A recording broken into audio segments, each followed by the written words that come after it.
Boa tarde, senhores e senhoras. Hoje irei explicar sobre o MCU, também conhecido como Movimento Circular Uniforme. Irei explicar a vocês agora, nesse programa feito pela PHET, que foi programado na Universidade do Colorado. Nesse nosso programa do Giro da Joaninha 2D, a nossa velocidade, como vocês podem ver, ela tem módulo constante. O que seria isso? Ela não se altera durante o percurso.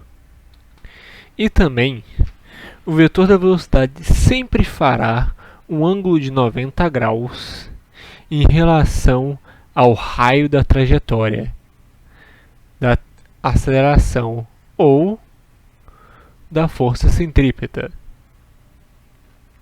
O que seria isso? Também poderíamos dizer que seria uma tangente em relação ao raio da trajetória.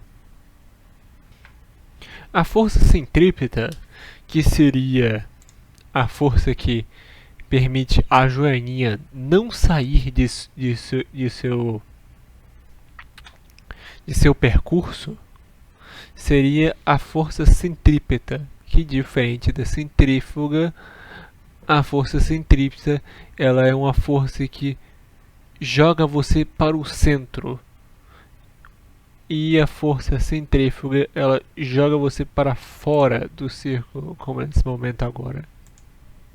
Uma coisa interessante que eu gostaria de apontar nesse programa, que eu acho que eles poderiam implementar, seria você poder calcular o período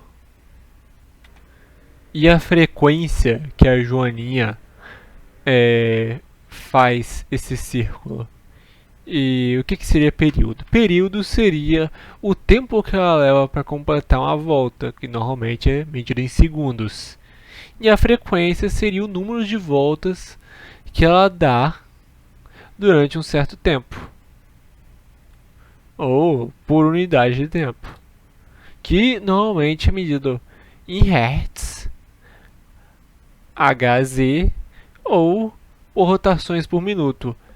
RPM, que normalmente encontramos em softwares para poder você monitorar quantos RPM o cooler do seu PC está fazendo. Para poder passar de Hertz para RPM é muito simples. Um Hertz é igual a 60 RPM, ou seja, você passar de RPM seria o Hertz vezes 60, daria a quantidade de RPMs. E como você deve ter adivinhado, você divide RPMs por 60 e você tem Hertz. Nas equações, nós temos essa equação como a de velocidade linear, no qual v seria a velocidade linear, o r seria o raio do nosso círculo, medido em metros, e o t seria nosso s. Temos aqui também o cálculo de velocidade de aceleração centrípeta, que seria a aceleração igual a velocidade ao quadrado sobre o raio, que também é medido em metros por segundo. E logo abaixo a equação de força centrípeta. Força igual a massa, que seria o m, vezes a aceleração. Caso você venha e junte as duas, a aceleração de força centrípeta e a equação de força centrípeta, você pode encontrar uma equação que já liga com a equação de velocidade linear. que seria força igual a m vezes v ao quadrado sobre r. E o que seriam essas duas equações, essas duas primeiras equações e essa equação de W de baixo? A primeira equação seria uma equação do período, para você calcular o período. T igual a tempo, que seria em segundos, já que o período seria quanto tempo a Joaninha leva para poder dar uma volta. T igual a 1 sobre F, e F seria a frequência. E agora W. W seria a velocidade angular. W igual a 2π sobre T, frequência, quer dizer, o período.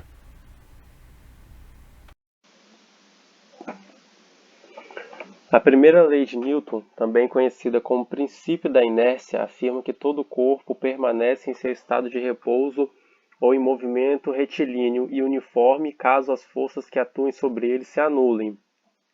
Inércia é a propriedade de um corpo que faz com que ele se oponha a qualquer agente que tente colocá-lo em movimento ou, caso se encontre em movimento, altere a magnitude ou a direção de sua velocidade. E podemos resolver essa fórmula com a equação de força resultante é igual a massa aceleração. Massa é igual a força acelerante sobre aceleração, que ficaria mais ou menos assim.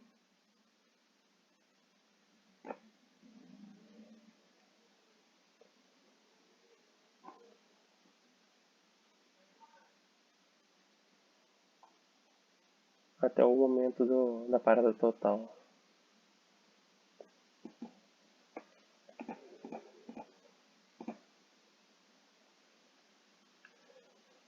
De acordo com a segunda lei de Newton, a força resultante que atua sobre o corpo é proporcional ao produto da massa pela aceleração por ele adquirida.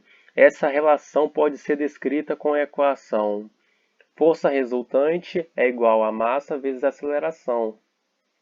De acordo com essa lei, para que se mude o estado de movimento de um objeto, é necessário exercer uma força sobre ele que dependerá da massa que ele possui. A aceleração, que é definida como a variação da velocidade pelo tempo, terá o mesmo sentido da força aplicada,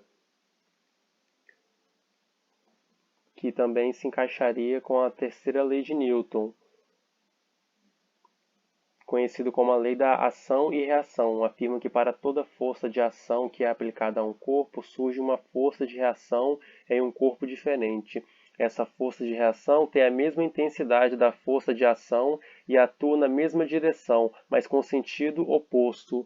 E a sua fórmula para resolução seria, para expressar, dizemos que a força de um corpo A faz sobre um corpo B é igual à intensidade, a força que o corpo B faz sobre o corpo A. No entanto, como as duas forças atuam na mesma direção, mas em sentidos opostos, os seus sinais seriam diferentes, ficando apenas negativo ali antes do F.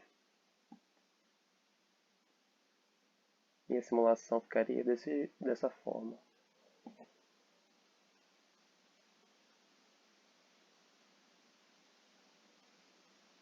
Até o momento da total parada.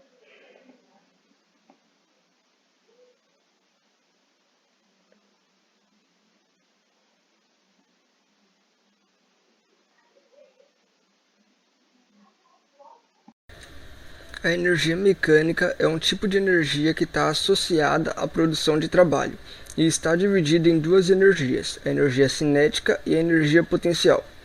Quando um corpo está em movimento, é denominado energia cinética, e quando está com energia armazenada, é denominado energia potencial, podendo ser energia potencial elástica ou gravitacional. E a energia potencial elástica é quando um corpo é capaz de produzir trabalho quando ligado a uma mola comprimida ou esticada. A energia potencial gravitacional é a energia que um corpo possui devido à atração gravitacional da Terra. O cálculo de energia cinética é EC igual a m vezes v elevado a 2 dividido 2, onde m é a massa e v é a velocidade.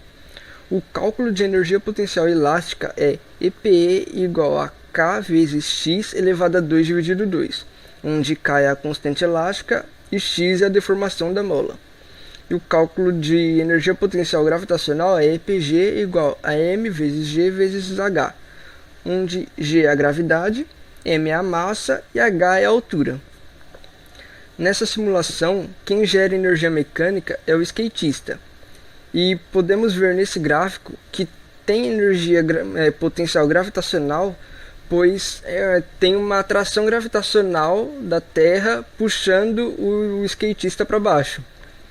E se nós liberarmos aqui a simulação, nós podemos ver que tem a troca de energia potencial por energia cinética, porque com a força da gravidade puxa o skatista para baixo, transformando a energia potencial gravitacional que está armazenada em energia cinética.